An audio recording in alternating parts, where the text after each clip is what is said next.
YouTuber मौसी की कहानियाँ में आप सबका स्वागत है। आज की कथा की लेखिका मैं स्वयं हूँ। ये मेरे ही एक संस्मरण पर आधारित कथा है। दरअसल हम आजकल के बच्चों को बड़ा मॉडर्न समझते हैं और हमें ऐसा लगता है कि बच्चे आजकल बहुत आधुनिक हो गए हैं और उनके बीच रिश्ते यूं ही बनते बिगड़ते रहते हैं। हम इस बात की कल्पना भी नहीं कर सकते कि प्रथम मिलन के बाद दो बच्चे आपस में संकोच करेंगे और बातचीत नहीं कर पाएंगे, लेकिन आज भी इस तरह के बच्चे हैं जो कि हमारे समय की तरह बातचीत में संकोच करते हैं। हमारा तो खैर ज़माना ही अलग था। चलिए सुनते हैं आज की कथा, यूं ही मुरझाया नहीं। एयरपोर्ट आने के बाद मुझे तब तक पता नहीं क्यों एंजाइटी बनी ही रहती है। जब तक सामान लगेज में देकर फिर हैंड बैग्स वगैरह चेक इन ना करवा लूं और बोर्डिंग के लिए बैठ ना जाऊं, तब तक मुझे एक तनाव सा बना ही रहता है।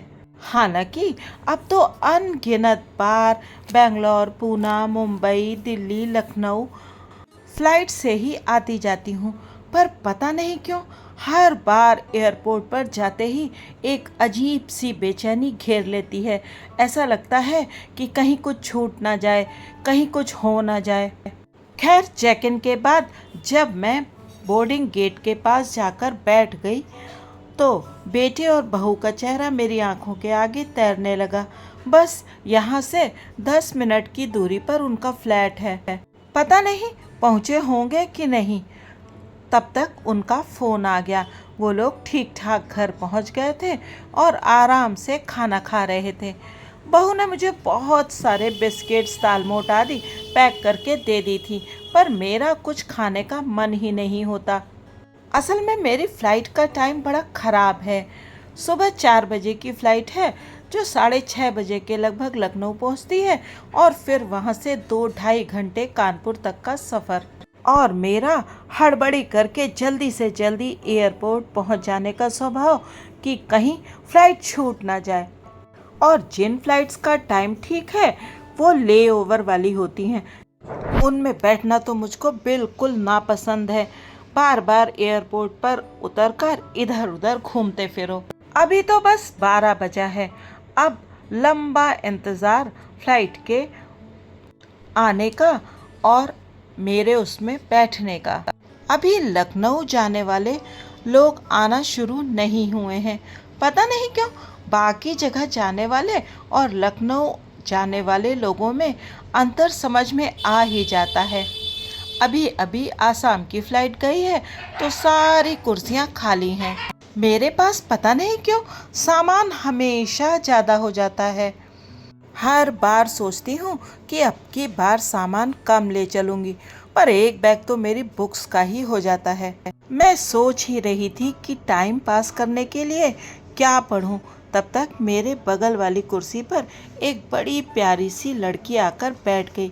मैंने कनखियों से देखा, होगी कोई 24-25 साल की, मध्यम कद की, न दुबली न मोटी, प्यारा सा चेहरा, कमर तक पहुंचने की कोशिश करते काले बाल जो एक पोनी टेल में बंधे थे। मराठी है, 100% मराठी है। मन ही मन मैंने सोचा, फिर कोई किताब निकालकर पढूं, ऐसा सोच ही रही थी कि वो बोली, आंटी आप जरा सामान देख लेंगी, मैं वॉशरूम हो आऊं। मैंने सिर हिला दिया। सच में अकेले में फ़्लाइट के लिए वेट करने में वॉशरूम जाना एक बड़ी समस्या होती है। सामान कहाँ छोड़ें, अकेला सामान छोड़कर कैसे चले जाएं। हालांकि कोई डर नहीं होता है, पर हमारी मिडिल क्लास मानसिकता और उसके अनजाने डर, कहीं कोई सामान में कुछ रख दे तो। और मैं तो पानी भी बहुत पीती हूँ, पर फिर भी कभी भी वॉशरूम नहीं जाती। पता नहीं कौन सा अनजाना सा डर बैठा हुआ है। मैं ये सब सोच ही रही थी कि तब तक वो प्यारी सी लड़की आकर मेरे बगल में बैठ गई और शुरू हो गया बातचीत का सिलसिला। मुझे बातचीत करने में और वो भी अजनबी लोगों से बिल्कुल डर नहीं लगता। शायद ये 25 वर्षों तक एक लड़कियों के इंटर कॉलेज में प्रिंसिपल होने का थोड़ा सा फायदा है। प्रतीक्षा, प्रतीक्षा नाम था उसका। लखनऊ में किसी सेमिनार में पार्टिसिपेट करने जा रही थी। हिस्ट्री में एमए करके पीएचडी कर रही थी। दिखने में तो इतनी सी लग रही थी। 2 चुटिया बांधकर स्कर्ट ब्लाउज पहना दो तो बिल्कुल स्कूल गोइंग लगेगी। घर में माँ है, पापा हैं और भाई बहन भी हैं और अब सब लोग उसकी शादी के पीछे पड़े हैं। पर मैं अभी शादी नहीं करना चाहती। थोड़ा बिजनेस सेटल हो जाए तब शादी करूंगी। बिजनेस? मैंने आश्चर्य से उसकी तरफ देखा। क्या क्या कर रही है ये लड़की? पीएचडी कर रही है, पेपर्स लिखती है, कविताएं लिखती है और बिजनेस भी करती है। किस चीज़ का बिजनेस? आंटी जी, मेरा पब्लिशिंग का बिजनेस है। बस 11,000 में आपको आपकी बुक की 100 कॉपीज छाप कर दूंगी मैं। अपनी एक फ्रेंड के साथ मिलकर ये बिजनेस चला रही हूँ मैं और अच्छा खासा टर्नओवर है। और मैं बड़े आश्चर्य से देख रही थी अपने सामने बैठी उस एंटरप्रेन्योर को। फिर मैंने एक सिली सा क्वेश्चन किया, और छपने के बाद बुक बिकेगी कैसे? तो उसने मेरी तरफ ऐसे देखा जैसे किसी छोटे बच्चे ने कोई भोला भाला सा प्रश्न कर दिया हो। उसने मुझे समझाते हुए कहा, अरे आंटी, सोशल मीडिया पर इतने सारे प्लेटफॉर्म्स हैं। इंस्टा पर हमारा बहुत प्रचार होता है और हमारे बहुत सारे फॉलोअर्स भी हैं। फटाफट बिकती हैं बुक्स। मैं जो लिखने के बाद जब भी अपना ही लिखा पढ़ती हूँ तो वो कूड़े करकट के ढेर से ज़्यादा कुछ समझ में ही नहीं आता। क्या मैं भी छप सकती हूँ? मेरी भी कोई किताब छप सकती है, बस यूं ही स्वांता सुखाए के लिए? दिमाग में एक किताब के ऊपर अपना नाम छपा भी देख लिया मैंने। तब तक उसने बातचीत का विषय बदल दिया था। उसने मुझसे कहा, आंटी आपसे मिलकर बहुत अच्छा लगा, आप औरों जैसी नहीं हैं। मैंने प्रश्न किया, औरों जैसी नहीं हूँ मतलब? उसने कहा कि आपकी एज की लेडीज़ ज़्यादातर टीका टिप्पणी करने में बिजी रहती हैं, पर आप वैसी नहीं हैं। मुझे अच्छा तो लगा, अपनी प्रशंसा किसे अच्छी नहीं लगती। खैर, मैंने मॉडेस्ट होकर अरे नहीं नहीं ऐसा नहीं है कहा। तब उसने कहा कि मेरे घर में तो सब लोग शादी के ही पीछे पड़े रहते हैं। मैंने कहा, तो तुमको कर लेना चाहिए, यही सही समय है। तब वो थोड़ा सकुचाती सकुचाती बोली, दरअसल आंटी, मुझे कोई पसंद आ गया था। तब फिर क्या हुआ? मैंने पूछा। क्या ब्रेकअप हो गया? वो मुस्कुराई। नहीं नहीं आंटी, ऐसा कुछ नहीं था। इतनी आगे तो बात बढ़ी ही नहीं। मैं तो मारे उत्सुकता के जैसे मरी जा रही थी। मैंने पूछा, कौन था, कहाँ मिला था, कैसे मिला था, क्या हुआ था? और उसने मुझे बताना शुरू कर दिया। शायद मुझसे सब कुछ शेयर करने में उसे कोई संकोच नहीं था, कोई डर नहीं था। असल में कोई ऐसा अजनबी जो कभी किसी मोड़ पर आपको यूं ही मिल जाता है, जो शायद अब आपको पूरे जीवन भर कभी नहीं मिलेगा। उसे कुछ भी कहा जा सकता है बिना डरे, क्योंकि किसी को पता चलने का कोई डर नहीं होता। लेकिन क्या आजकल के बच्चों को इस बात की परवाह है कि किसी को पता चल जाएगा तो क्या होगा, जैसा हमारे समय में होता था? पर हमारे समय की बात और थी। मैं भी कहाँ उलझ जाती हूँ अपने बीते समय में। उसने बताना शुरू किया। पूना में ही कोई एग्जीबिशन लगी थी। सर्दियों में उसी में गई थी वो, अपनी कई सारी सखियों के साथ। सफ़ेद अनारकली कुर्ता, चुनरी का सतरंगी दुपट्टा, लंबे खुले बाल, कानों में ऑक्सीडाइज्ड इयररिंग्स और हाथों में ढेर भर के ऑक्सीडाइज्ड चूड़ियाँ। अरे नहीं, ये मेरी कोरी कल्पना नहीं है। उसने मुझे अपनी फ़ोटो अपने फ़ोन में दिखाई थी और सच में बहुत प्यारी लग रही थी वो।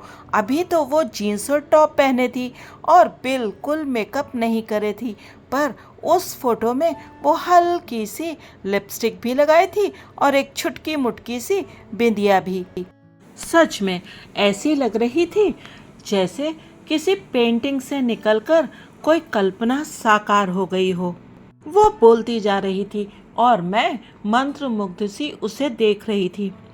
आंटी, हम सब सखियां एक स्टॉल पर पहुंचे जो कोविड की वैक्सीन्स बनाने वाले इंस्टीट्यूट का था।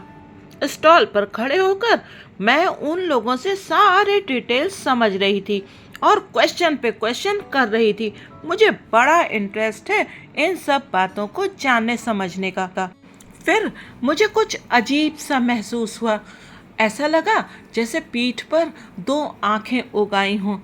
मैंने पलट कर देखा और सामने वाले स्टॉल में एक टॉल, डार्क और हैंडसम लड़का खड़ा मुझे को देख रहा था। ऐसा लग रहा था जैसे मिल्स एंड बून की किताबों से निकलकर वो आकर वहां खड़ा हो गया है। वो अपने दोनों हाथों में अपनी ठुड्डी टिकाए मेरी ओर मंत्र मुक्त दृष्टि से देख रहा था। मैं अचकच आ गई और वो मुस्कुराया और मुस्कुराकर कुर्सी से खड़ा हो गया। मेरी सारी फ्रेंड्स अब उसी स्टॉल पर चली गईं। वो लखनऊ के ही एक रिसर्च सेंटर का स्टॉल था। मेरी सारी फ्रेंड्स वहाँ स्टॉल पर मौजूद और लोगों से और उससे भी ढेर सारे क्वेश्चंस करती रहीं और वो जवाब देते हुए भी मुस्कुरा मुस्कुरा कर बस मेरी ओर देखे जा रहा था। मेरी फ्रेंड्स ने नोटिस कर लिया और फिर उन्होंने छेड़ना शुरू किया। उन्होंने उसका नाम भी पूछ लिया, संपन्न। संपन्न? मैंने मन ही मन कहा, वाह, ईश्वर भी क्या लीला करता है। प्रतीक्षा और संपन्न, यानी प्रतीक्षा की प्रतीक्षा संपन्न पर आकर समाप्त हो जाएगी। लेकिन प्रकट में मैंने उससे कहा, फिर क्या हुआ? कुछ नहीं आंटी, 3 दिन तक एग्जीबिशन लगी रही और हम फ्रेंड्स पूरे 3 दिन तक वहाँ जाती रहीं और बार बार उसके स्टॉल पर भी गईं, पर एक दूसरे से कुछ कहा ही नहीं। अरे, तुम्हें नंबर लेना था ना? मैं एकदम से सरप्राइज हो गई। आजकल की लड़कियां इतनी संकोची। जी हाँ आंटी, नंबर तो लेना चाहिए था, पर मुझे लगा कि कहीं वो ऐसा ना सोचे कि मैं बहुत तेज़ हूँ और फिर नंबर तो उसे लेना चाहिए था ना, वो तो लड़का था। हाँ, ये भी ठीक है, मुझे ऐसा लगा। पर फिर मैंने कहा, अरे आजकल तो लड़कियां खुद ही इतनी फॉरवर्ड हैं कि वो खुद पहल करती हैं। तुम्हें बातचीत करनी चाहिए थी, नंबर लेना चाहिए था, शायद बात कुछ आगे बढ़ ही जाती। वैसे तुम्हें कैसा लगा था वो? उसके होठों पर वही एक लजीली सी मुस्कुराहट आ गई, जो तब आती है जब कोई लड़की किसी लड़के को बहुत पसंद करने लगती है। फिर एकदम से मेरे दिमाग में कुछ क्लिक करा। मैंने कहा, अब तो तुम लखनऊ जा रही हो, तुम्हें वहाँ जाकर उससे मिलना चाहिए। अरे नहीं आंटी, उसने कहा, अब तो 1.5 साल हो गया है इस बात को। पता नहीं वो कहीं किसी रिलेशनशिप में ना हो या फिर मैरिड ना हो। वैसे सोशल मीडिया पर उसकी प्रोफाइल में तो सिंगल ही दिखता है। तब फिर तो तुम्हें जरूर जाना चाहिए, मैंने उससे कहा। जब मन में ऊहापोह हो कि क्या करें क्या ना करें, ये बात कहें या ना कहें, तो वो बात जरूर कहनी चाहिए, क्योंकि जब आप बात कह देते हैं तो आपके मन में कम से कम इस बात का अफसोस तो नहीं रहता कि अगर मैंने ये बात कह दी होती तो क्या हुआ होता। अरे, ज्यादा से ज्यादा क्या होगा, वो मना कर देगा, यही ना, तो तुम कौन सा उससे दोबारा मिलोगी। और हाँ, अपने ईगो पर इस बात को मत लेना। एक बार कोशिश करने में हर्जा ही क्या है। मैं कुछ और कहती कि तभी बोर्डिंग शुरू हो गई। मेरी और उसकी सीट के बीच में बहुत डिफरेंस था और जब लखनऊ पर मैं उतरी तो मेरी टैक्सी पहले से ही बुक थी और टैक्सी वाला फ़ोन पर फ़ोन कर रहा था। मैंने अपने लगेज लिया और बाहर जाकर टैक्सी में बैठ गई।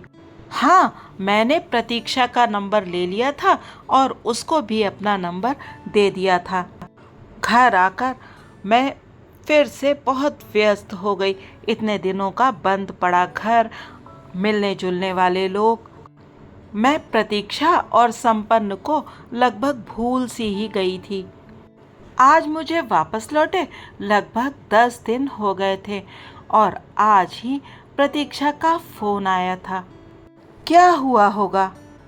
उत्सुकता हो रही है ना आपको? जी हाँ, आपने ठीक सोचा। प्रतीक्षा और संपन्न में बातचीत शुरू हो गई है। आगे क्या होगा ये तो भविष्य ही बताएगा, लेकिन कम से कम मुझे इस बात की संतुष्टि तो है ही कि आज के इस आधुनिक जमाने में जब रिश्ते जरा सी गर्म हवा लगते ही बिखर जाते हैं, मुरझा जाते हैं, तब 1.5 साल के अंतराल के बाद भी ना तो उसे मुलाकात की खाद मिली और ना ही प्रेम के मीठे शब्दों के आदान प्रदान का सुगंधित जल, फिर भी वो नव पल्लव जो प्रतीक्षा और संपन्न के बीच कहीं एक एग्जीबिशन में अंकुरित हुआ था, वो जीवित रहा, वो फिर भी मुरझाया नहीं। कहानी आपको कैसी लगी कमेंट्स करके ज़रूर बताइएगा। आपकी आलोचना का भी इंतज़ार रहेगा मुझे। तो नेगेटिव कमेंट करने में भी हिचकिएगा मत, क्योंकि आप मेरी कमियां बताएंगे तभी तो मैं और सुधार कर पाऊंगी। फिर मिलेंगे किसी नई कहानी के साथ। तब तक बने रहिए यूट्यूबर मौसी की कहानियाँ के साथ। आप सभी का धन्यवाद।